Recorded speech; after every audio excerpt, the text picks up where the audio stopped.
आइए कुछ भैया बीरबल चाचा हमनी के सम्मानित करे के बोलावत रहे कुछ भैया हो कहत कि लइका 3 स्टार न 5 स्टार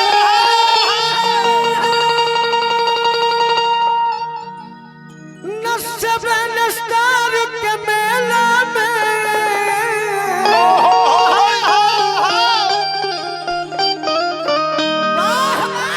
अरे चलू रे कबूतरी प्यार करे के अगर मच्छा ओढ़ के ढेला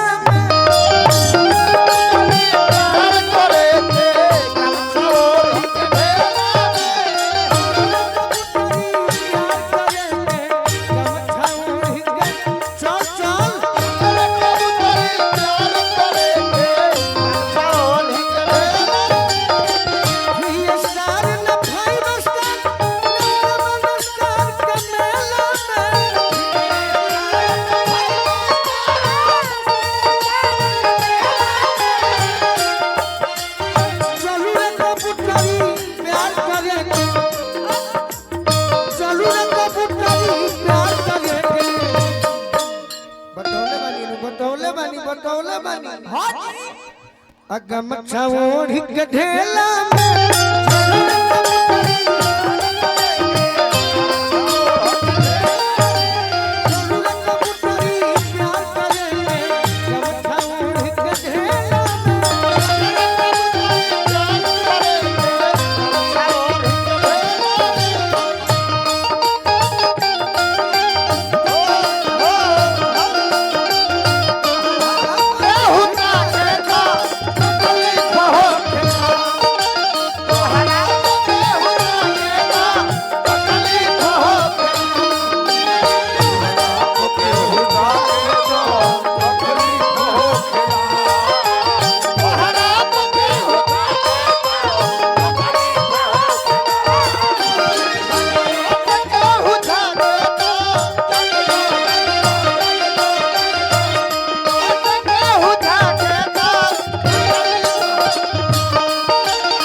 के जवान बर्जा से आई बनी बड़े भाई के स्वागत पर जहाँ रहो एक और सुनी मनवाज हुई ए रूपा जी जौन हमरा देहात में ले लेबू का चाहिए बोलो सुधनी कोन से पारल करी हम ललका फलही दीवाना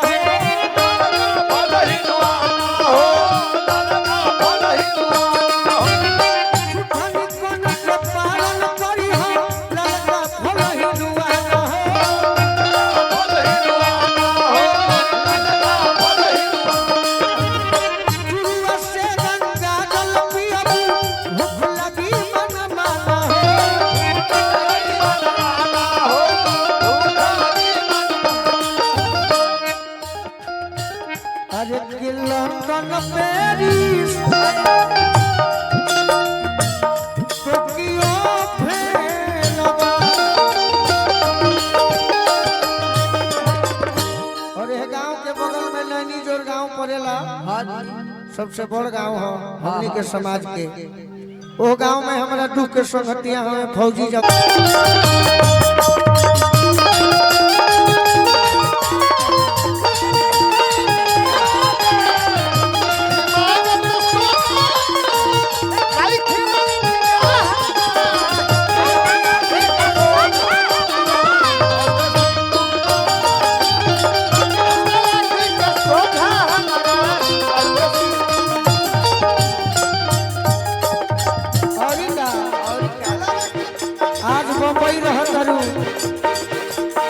बम्बई चल जालू तो हमनी के फोनवा ना उठावे एसी में रहत करू छोटे बाबा बम्बई एसी में रहत करी गाँव एसी के हवा खातरी रूम में खर्चा कोई भी 1 करोड़ रुपया एसीए में रह के चलते 5 किलो मीट एकरा में ज्यादा हो गइल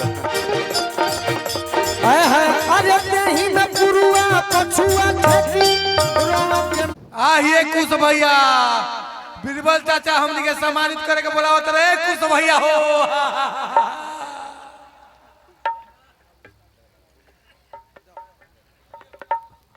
हेलो अरे एगो शायरी का तो मारी लो एगो शायरी मारे ना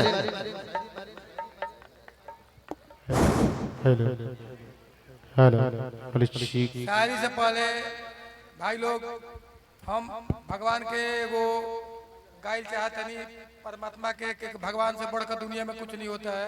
प्रेम के सुंदर शुरुआत हम भगवान की आराधना से दोस्तों करते हैं।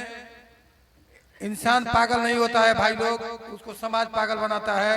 तो सुनिए मैं भगवान का आराधना से शुरू करता हूँ, उसके बाद एगो दूगो शायरी हमें यहाँ मंच पाया हूँ तो जरूर सुनाऊंगा। सुनिए।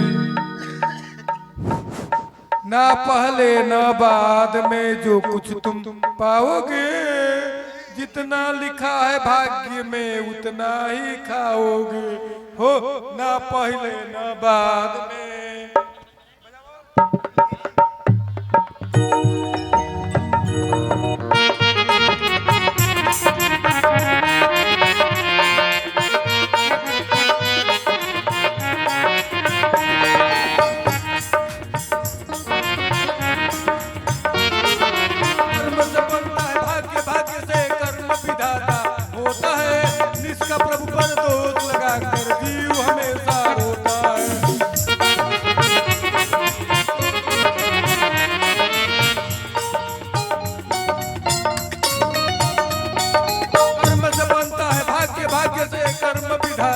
होता है निष्का प्रभु पर दोष लगाकर जीव हमेशा होता है। ना पहले ना बाद में जो कुछ तुम पाओगे, जितना लिखा है भाग्य में उतना ही खाओगे हो। ना पहले ना बाद में जो कुछ तुम पाओगे, जितना लिखा है भाग्य में उतना ही खाओगे।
भगवान का आराधना हो गया। देखिए मैं हूँ शायर, मैं आपको शायरी सुनाने का वक्त आ गया क्योंकि बरही में आए हैं चाचा जी का बरही में। मैं सब भाई लोग के लिए शायरी सुनाता हूँ। दोस्तों शायरी सुनिए। दिल के दर्द को जुबां पर लाते नहीं, दिल के दर्द को जुबां पर लाते नहीं, हम अपनी तरफ से कुछ बताते नहीं। जख्म चाहे कितना भी गहरा क्यों न हो मेरे दोस्तों, हम डिटोल के सिवा कुछ लगाते ही नहीं। ताली बजा दिए मेरे भाई लोग। ताली करके होने से ताली नहीं क्या हो, ताली से बजाई सब ताली बजाइएगा। और शायरी सुनाऊंगा, और शायरी सुनिए दोस्तों। शायरी का खजाना लेकर आया हूँ, आपका दिल का मुस्कुराना लेकर आया हूँ। आपको हंसा ना दूं तो क्या कहूँ, सुनिए। प्यार जिसको किया वो इटली चली गई, प्यार जिसको किया वो इटली चली गई, दिल जिसको दिया वो दिल्ली चल गई। सोचा कि खुदकुशी कर दूं तो बिजली में प्लग में उंगली डालनी तो बिजली ही चली गई। ताली बजा दिए दोस्तों। और शायरी सुनाता हूं। आंसू के इन मोती को हम पिरो न सके, तेरी याद में रात भर सो न सके। आंसू के इन मोती को हम पिरो न सके, आ तेरी याद में रात भर सो न सके, अब बह न जाई ना सो से तस्वीर तेरी, बस यही सोचकर दोस्तों हम रो न सके। धन्यवाद, इनके लिए जोरदार ताली बजा दीजिए। बहुत अच्छा प्रयास कर रहे हैं, गा भी रहे हैं गाने का, और शायरी खूब याद कर रहे हैं ना, बहुत शायरी बहुत। और इनके जीवन में ये कुश भाई साहब का बड़ा योगदान रहा, वीडियो में देखता हूँ, नारायण जी का कृपा बना रहे। अब मैं चाहता हूँ कि तो है रहे ना रूप में उसी तार तैयार है अल्लाह का ऐसा ये कुसवैया हो बहुसवा तो आइए दादा इका कहते हो ऐसा लड़का तारा का नाना कहते ये बोलो ये बुझाते नहीं कि दक्षिण में ताकत तारे के उत्तर में हेलो